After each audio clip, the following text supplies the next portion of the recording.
অনেকে আছে দেখবেন, পুরান লোক একটু, যারা নতুন আসে তাদেরকে বলে যে এই ইশারার ভিতরে প্রচুর টাকা কামানো যায়।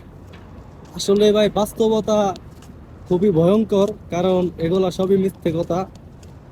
কারণ আপনি সকালে আসবেন, আর আপনার কাজ করার জন্য অবশ্যই একটা ঝাড়ু, বেলচা, আরো টুকটাক কিছু জিনিসপাতি এগুলা লাগে।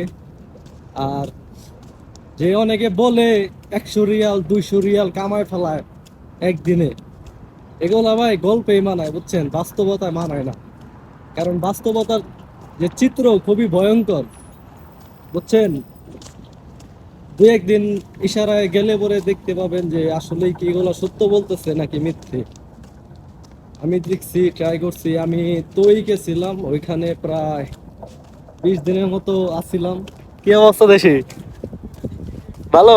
হ্যাঁ, তোই গেছিলাম প্রায় অনেক দিনই কাজ করছি ওইখানে।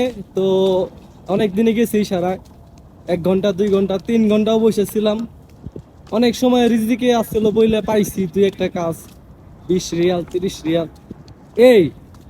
কিন্তু এর বেশি আমি এখনো পাইনি। আর দেখছি যে অনেক মানুষ ওইখানে পার্মানেন্ট থাকে কাজের আশায়, কিন্তু আসলে ভাই অত কাজ পাওয়া যায় না।